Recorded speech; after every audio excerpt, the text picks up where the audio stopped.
One of the biggest pieces of news we have seen so far is the MOVEit transfer vulnerability. So what is it?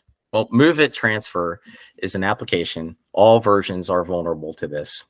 It's created by Progress Software. What happened is that there's a SQL injection vulnerability, and the SQL injection vulnerability, unauthenticated, will allow attackers full access into the system. So MOVEit itself is an application that allows secure file transfers either internally or externally between companies, between organizations. And there's a lot of organizations, large companies and federal institutions that use this application to transfer files securely.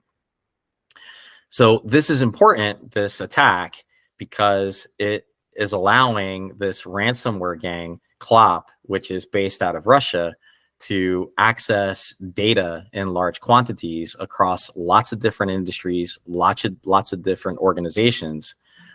And they go ahead and hold this set of data as a ransom. And if the organizations don't pay, then they're using that data to go ahead and extort these organizations. If these organizations don't comply with the CLOP ransomware group, they'll go ahead and release it on their Onionware site. Progress Software is responding back with patches. So they also have a page that dictates, here's the things, here's the recommendations on what you can do. So if you're unable to patch right away, then what they recommend is that you go ahead and block HTTP and HTTPS port access. That will go ahead and stop the attack. Now, the next step, of course, is to go ahead and patch. But you really don't know if you've been compromised. So the next step is to do a forensics investigation of your systems. Look for files that were created that are suspicious.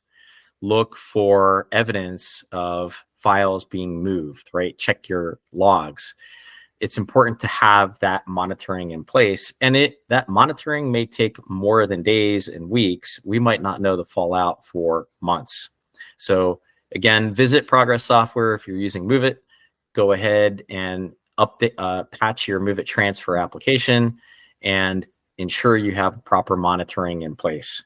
The impact on this, we don't really know globally. The CLOP ransomware group, even though they are posting information, they're still holding a lot of information close to the chest. We do know that they've published information that says hundreds of organizations have been compromised. Yet they did put a disclaimer up saying if you're a US federal institution or police organization, that they are telling those organizations they don't want that data, that they've gone ahead and deleted it. So best to make sure you're patching your systems and you're monitoring. Now, the general lesson here is that you want to make sure you're doing that for all your applications and all your systems. Make sure that you're monitoring your traffic. Make sure that you have a security operations center in place that is educated about all the different applications and tools that are in use, that there's proper logging in place. Make sure you have firewalls in place. Make sure you have web application firewalls looking for things like this, SQL injection. And stay up to date on patches for everything that you have once you get an audit done of the software that you have in your environments.